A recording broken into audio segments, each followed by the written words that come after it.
안녕하세요. 오늘은 봄이라는 시에 대해서 나눠보도록 하겠습니다. 이 시는 중3 교과서에 수록된 시입니다. 길이가 길지 않으니까 제가 짧게 읽어드리도록 하겠습니다. 봄, 이성부. 기다리지 않아도 오고 기다림마저 잃었을 때에도 너는 온다. 어디 뻘밭 구석이거나 썩은 물 웅덩이 같은 데를 기웃거리다가 한눈 좀 팔고 싸움도 한판 하고 지쳐 나자빠져 있다가 다급한 사연 들고 달려간 바람이 흔들어 깨우면 눈 부비며 너는 더디게 온다. 더디게 마침내 올 것이 온다. 너를 보면 눈부셔 일어나 맞이할 수가 없다. 입을 열어 외치지만 소리는 굳어 나는 아무것도 미리 알릴 수가 없다. 가까스로 두 팔을 벌려 껴안아 보는 너, 먼 데서 이기고 돌아온 사람아. 이 시를 처음 읽으면 느껴지는 어떤 감정은 간절한 기다림입니다. 제목대로 이제 봄을 기다리는 것이겠죠.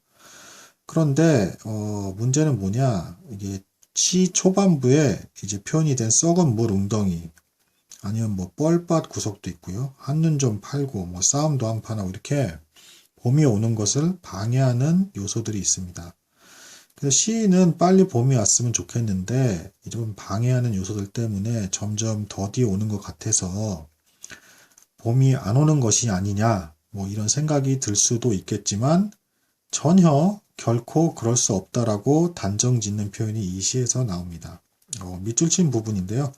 마침내 올 것이 온다. 그러니까 이 시인은 봄이 안 올 것 같지만 반드시 온다라는 것을 통해서 자신이 기다리고 있는 무언가, 이제 봄으로 표현된 어떤 봄으로 의인화된 무언가가 안 올래 안 올 수가 없다라는 것을 지금 표현하고 있는 것입니다. 이거를 각자 지금 이 시를 듣고 있는 사람의 어떤 개개인의 입장에서 그냥 개인적으로 받아들이고자 한다 그러면, 예를 들면 뭐, 수험생의 입장에서 본다면, 뭐, 대학교 합격이 뭐, 봄으로 느껴질 수가 있겠죠. 뭐, 도무지 시험이 안 끝나고 이제 수능이 안 올 것 같은데, 마침내 수능이 오고 뭐 이제 대학교 입학을 할 것이다. 뭐 이렇게 뭐 보실 수 있는 사람도 있을 테고 아니면 취업 준비생인데 도무지 취업이 안 돼서 그래서 나는 언제까지 이렇게 무기력하게 백수로서 아니면 취업 준비만 하면서 인생을 살아야 하는가. 하지만 마침내는 언젠가는 취업을 하겠지. 뭐 이렇게 뭐 감정이입을 해서 보실 수도 있을 테고 아니면 뭐 이산가족이라면 뭐 통일은 도저히 될 것 같지 않지만 마침내 될 것이다. 뭐 이렇게 받아들이실 수도 있겠어요. 하지만 이 교과서가 말하는 대로의 어떤 이제 표준적인 뭐 해석을 좀 나눠보도록 하겠습니다. 일단 갈래는 현대시, 서정시, 자유시입니다. 서정시는 개인의 감정이나 생각을 담은 시죠. 이거에 대한 반대적인 형태가 이제 서사시가 되겠습니다. 집단이나 민족적인 염원, 어떤 바램들을 담은 시. 그래서 뭐 예를 들면 뭐 이제 단군 신화 같은 건 서사적이다 이렇게 표현을 할 수가 있겠죠. 그리고 이제 이 시가 나왔을 시점을 기준으로 해서 시대적인 배경을 두고 시를 해석하는 것이 이제 교과서에서 이제 채택하는 해석법인데요. 1960년 4.19 이거와 1961년 5.16 군사정변 시기에 쓰여진 참여시 중에 하나다라고 이제 보고 있습니다. 이때 당시에 국민들이 굉장히 불합리한 상황을 마주하게 되면서 이제 그러한 충격 그리고 실망감이 시로 그 국민들의 그런 마음과 정서가 시인들을 통해서 그 시로 표현되는 것들이 많았는데 그러한 시 중에 하나라고 보는 것입니다. 1960년 4.19 이거 뭐 이제 짧게 말씀을 드리면 이승만 정권이 이제 장기 집권을 하려고 부정선거를 하니까 거기에 대해서 청렴하고 또한 이제 정의를 요구하는 그 젊은 층들이 대학생들 뭐 중심으로 해가지고 이제 의로운 거사를 일으키게 되죠. 이것이 성공을 해서 이승만 정권이 물러나게 되고 이제 그 뭐 윤보선 이제 그 정권이 잠깐 들어서면서 좀 이제 혼란기에 좀 빠지게 됩니다.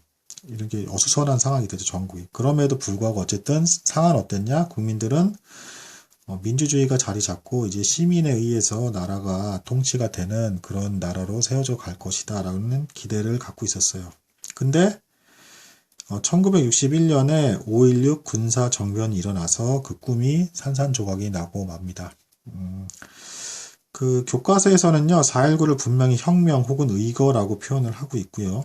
5.16을 이제 군사혁명이라고 안 하고 군사정변이라고 하고 있습니다.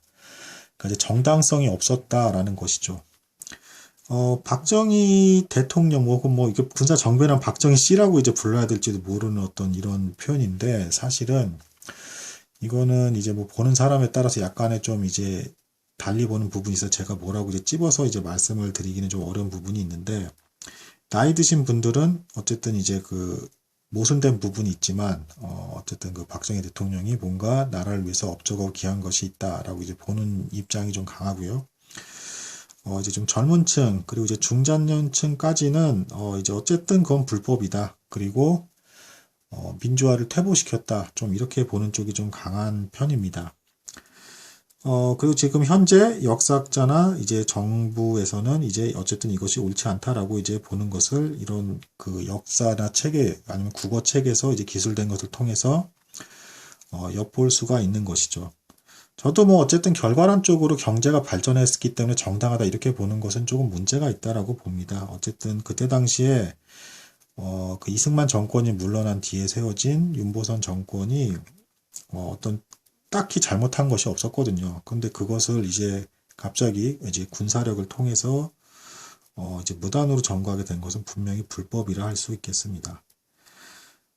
그래서 어쨌든 국민들은 민주화가 우리나라에 자리 잡을 줄 알았는데 그것이 무너지고 산산조각 나는 것을 보게 된 것이죠. 그래서 도대체 우리나라의 민주화는 언제 오는 것인가? 그러니까 이제 그것을 봄은 도대체 언제 오는 것이냐? 지금 겨울과 같다. 정말 우리나라의 지금 상황은 너무도 갑갑하고 마음이 아프다. 뭐 이런 것들을 이제 표현해낸 것이라고 할 수 있겠습니다. 저는 개인적으로 이 시를 보면서 민주주의의 어떤 그 결과들을 누리고 있지 않습니까? 저희 세대들은 뭐 자유롭게 정치에 대한 이야기도 하고 뭐 대통령이 그건 좋게 좋다라고 보진 않고 있지만 뭐 심지어는 뭐 욕을 막 하면서 정치인이나 어떤 뭐 대통령에 대해까지도 자유롭게 뭐 이제 표현을 하고 말을 하고 있지 않습니까? 그리고 또 경제 발전에 대한 결과물 역시 저희가 누리고 있는 것이 사실입니다. 그래서 이것이 이루어진 것이 저절로 이루어진 것이 아니라 많은 사람들의 이제 희생과 이 과정 속에서 군사정권이 들어섰다가 또 이제 없어지고 하는 뭐지 그런 과정들 속에서 많은 사람들이 희생되고 죽고 다치고 또 이제 많은 사람들의 인생이 좀 망가지기도 했던 것들이 사실이었죠. 그런 분들이 있었기 때문에 저희가 이러한 지금의 그 감사해야 될 일들을 누리고 있는 것이 아닌가 합니다. 오늘은 뭐 여기까지 나눠보도록 하겠습니다. 들어주신 여러분들 감사드립니다.